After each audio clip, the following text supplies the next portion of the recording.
What's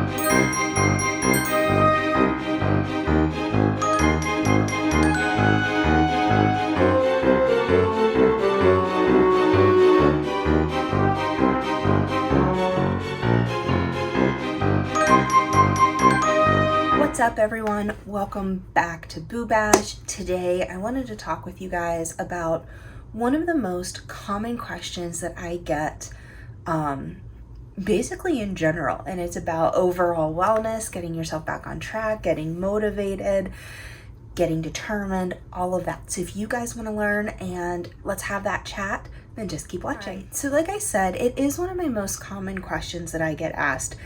How do you get overall well? How do you get back on track? How do you stay on track? How do you keep motivated? However you want to word it or say it. So I'm getting so many questions about people that we obviously want to excel at our goals and meet our goals and excel at life, but sometimes we get stuck in a kind of rut. And I get a lot of questions, especially from therapy clients, but I also get a bunch over on my Instagram because, you know, it's no secret that I'm a therapist over on Instagram, about how do you get out of that rut? How do you get motivated? How do you keep doing things? So today I'm going to share with you some of the specific things that I tell my therapy clients to get out of a rut. So the first question really is, how do I get motivated? And you've got to be honest with yourself. Like, you can't just find motivation. Motivation doesn't just jump out at you and bite you and say, here I am, I'm motivation. It requires action and it requires movement. You've got to get some of those small successes, get the momentum, and keep going.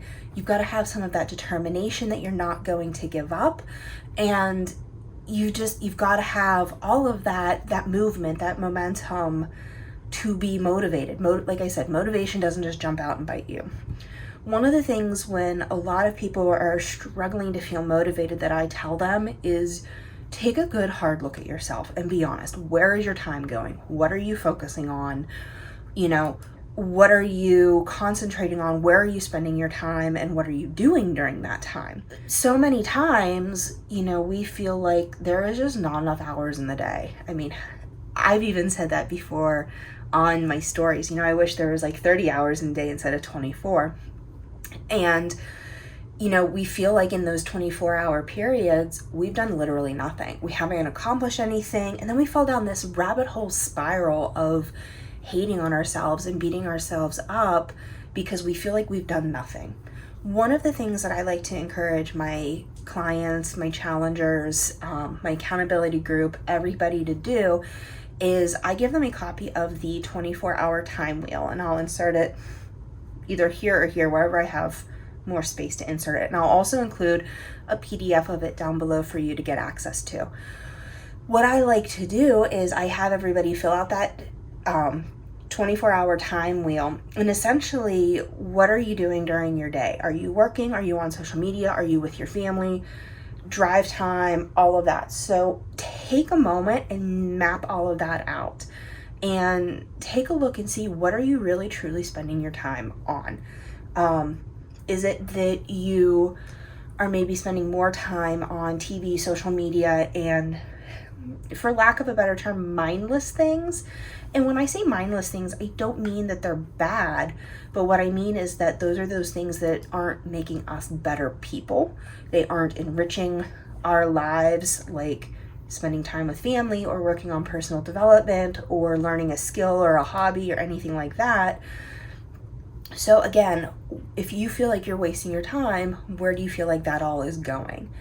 One of the big things that I always recommend is to also schedule out your day. I personally like to use the Erin Condren Life Planner to do that because it's got an hourly layout. It lets me lay out when I'm at work, when I'm at home, when I want to work out. On my weekly calendar, I have my weekly top 5 to-do list, and then every day I have a top 3 daily to-dos. And whether it is, you know, full day at the office, whether it's I make sure that, well, one of my 3 daily to-dos is to do my workout and to get that in, because I feel totally lost and like crap if I don't have it. What this all does when you map out your day and you schedule it out is it actually helps you create habits.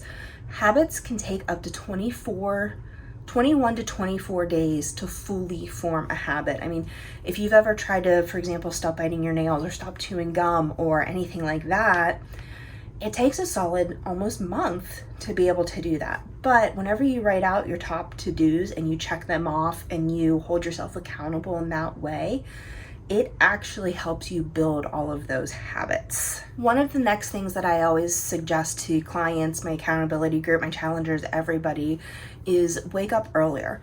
Whether it's an extra 15 minutes, an extra half hour, you can get so much accomplished in that dedicated, focused time.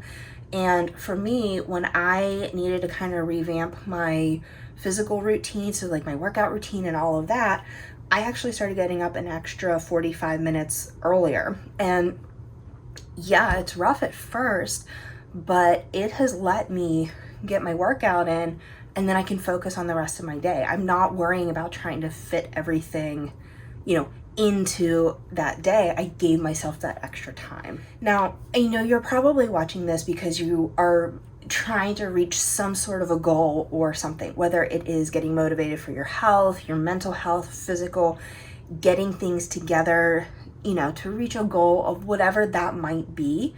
But one of the other things that you need to also do to be able to be motivated and stay motivated is you need to focus on your physical and mental health. Moving your body on a regular basis helps you feel focused. It helps hold you accountable. You feel better. You have more energy. You're able to get things done. You're able to manage things better. Physical activity helps with your mental health. And when you're feeling focused and you're feeling better and you feel like you have more energy, your mental health will also be able to handle the day-to-day hiccups that come along. One of the next things that I always suggest to all of my clients in accountability group is get the accountability. Have somebody to hold you accountable, whether it is a workout buddy, a text buddy, an online group, an anxiety buddy that when you're feeling anxious, you can talk to them and they can, hold you accountable to doing the things that help you and help make you better. The next thing is you've got to make it excuse proof. How many times have we said, oh, I'll go and I'll do this, but because we either have to get out of our PJs or leave the house, it just doesn't get done. So for example, again, it is maybe you're working out at home, maybe you are scheduling time intentionally to manage that anxiety and sit with yourself. You need to be honest with yourself and make it as easy as possible. For me, it is I lay out my workout clothes the night before so that morning, before my brain's even awake, I am up and I am moving. It is keeping my life planner completely filled. I check it 2 to 3 times a week and update it as I go. I look at it daily and I update it daily, but so for example, usually on Wednesdays and Fridays, I will look at the next 2 weeks, see where I'm going, hold myself accountable. If I'm feeling nervous or anxious about anything, I talk to my trusted people. The next thing for your motivation is, if you wanted to get motivated for things, is map out your goals and map out your inspiration. If you guys want, I can make a whole video on how I do this, but I map things out yearly, quarterly, monthly, weekly, and daily. I look at what do I want to achieve in a year, in a month, in a week.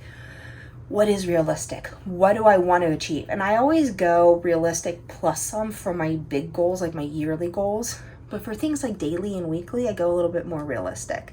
Then I look at who inspires me and why. Because sometimes when we look at people who inspire us, it's so easy to feel intimidated by all that they've accomplished, but they're inspiring to you for a reason. What is that reason? Does it give you something that you want to work towards? What is that one thing that they're doing that inspires you or motivates you to want to do that? Or do they have a skill set or something like that you want to learn, and it kind of helps encourage you to do that. The next thing is focusing on the gratitude of what has gotten you where you are. You are a unique individual and you have come along a unique life journey to get to where you are today. We all have been through things, but all of our things are individual for us. I can't go through what you've gone through and you can't go through what I've gone through because, again, we're unique individuals. focusing on those things to get to where you are today. It can be looking at good things, bad things, gray area things, but those are all lessons that have gotten you here and have gotten you better. Even if it's a little bit, even if it's just 1% better, you're still better than who you were yesterday. And if you recognize those lessons, you're even further along, because a lot of times people learn the lessons, but then they don't want to acknowledge it because it is painful for them that I'm human, I'm not perfect, I've learned a lesson. But learning and acknowledging those lessons will push you forward. So when you want to get out of a rut, when you feel like you're spiraling down that rabbit hole, or you're in a rut, or you're stuck, or anything like that, getting out of it is not going to be instantaneous. Unfortunately, I can't wave a magic wand and make it magically happen and disappear. It's work, and it's hard work. It's, like I said a couple minutes ago, becoming that 1% better every single day than you were yesterday. It's getting those small accomplishments and growing them, because what that will do is that will result in a massive growth. Look back to where you were 1, 2, 3 years ago. We're not the same people we were. We've all grown. We've all, changed and developed and have become better versions of ourselves. Now I want to share with you something that has helped change my life and my view. I use this with my therapy clients, I use this with my accountability group and my challengers, but think about what's holding you back. What are those thoughts? We like to call those are those limiting beliefs that are holding you back. Those are those things of, I'm not good enough, I can't do this, they're better than I am, I don't have the time, I don't have the energy, and so on and so on. Those are the things that are holding you back. What I want you to do is write them out. So write them out on a note card, and this can be painful. This can be tough because it's hard to write out the bad things, but it's easy to think about them because, the bad things are always easier to think of. But when you write them down, sometimes it makes those thoughts real, and that's okay. But write it down, take a look at it, and recognize and realize what is holding you back. What is keeping you from being your full potential, from being 100%, from being motivated? These limiting beliefs actually act as a bully on your motivation. And what I want you to do then is, you've written them down and you're looking at them. I want you to get a big red marker, and whether it is a Sharpie, a, Crayola, a highlighter, whatever it is, get a big red marker and scratch it out. What that is doing is you are saying, no, you are not holding me back anymore. And then below that, I want you to write out why that belief makes no sense. Why is that belief not true? So if it's, I'm not good enough, you are good enough, you are worth it, you are worthy. But is it the fact that you maybe need to learn a skill to be good enough? It's not that you're not good enough, it's that you just don't know something. So take that card with that belief that's holding you back, cross it out, and write why it isn't true. And once you do that, get rid of it, eliminate it physically. I like to burn it, whether it is you shred it, rip it up, and throw it in the garbage can, whatever it is, physically get rid of those cards, because you are eliminating those beliefs. You are eliminating those things about yourself. Take a look at yourself and see, what is life going to be like if you keep believing those things? So if I were to keep believing that I'm not good enough, I'm not, open enough or extroverted enough, would I have become a therapist and a coach? Probably not. But I basically threw up my middle finger to it and said, screw that belief, I am good enough. And here I am. I'm a career therapist and coach. And if you keep believing those things about you, the I'm not good enough, I'll never be this, that, the other thing, what's life going to look like for you? Versus if you do get rid of all of those things and you do throw those beliefs out the window and put your middle finger up to those beliefs and show them who's boss, what could happen in your life? A question that I always like to ask is, what does that $1 million you look like? And I don't necessarily mean you have to earn $1 million, but it means like, what is that $1 million version of you? What is that best, amazing version of you look like? And if you like what that looks like, get rid of those beliefs. When it comes to all of these different things, I always like to use the acronym START. So just remember to start. You need systems, triggers, additions, reinforcements, and time. Now, we'll talk through these a little bit, and I'm going to give you an example of how they work for both physical health and mental health. So first off, systems. A failure to plan is a plan for failure. Plain and simple. You need systems in place that help you succeed. If you don't have the plan, it's so much easier to give up and quit than if you start with a solid plan that is effective for you. And this happens in a couple different ways. So first one that it helps with physical health, for example, is having that workout plan, having that fitness plan, having everything that you need done and in place. And that's one of the things that I provide to my accountability group. For November, we are talking about gratitude. So don't forget to jump in and check the info. All info for my November wellness group is below. But we're going to be focusing on all of this with motivation in that group. As far as mental health wise, if you don't know how to manage your mental health, you need to figure that out. Whether it is seeing a therapist and getting some counseling, or whether it is knowing what helps you with your symptoms. Is it deep breathing? Is it getting out of a situation?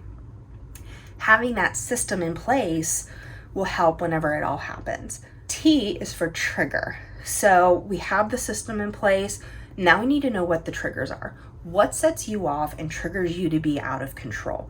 Is it large crowds that trigger anxiety for you? Is it lack of wine and lack of ice cream as far as physical health? Whatever those triggers are, recognizing them and replacing them or balancing them with an alternative. And what I mean by that is, for anxiety, if you recognize that large crowds is a trigger for you, is it maybe going to places at off times so that you don't have as big of a crowd? Or is it having that trusted person with you when you have to be in a large crowd so that you feel comfortable and you don't feel triggered? As far as physical health, is it knowing if you want, ice cream, is it really truly the ice cream that you want? Or is it maybe something sweet that can be an alternative, like a piece of fruit or something? I know for me, a lot of times when I want ice cream, I'm craving sweet. And I will go and I will get some grapes. And we have the cotton candy grapes, which are phenomenal.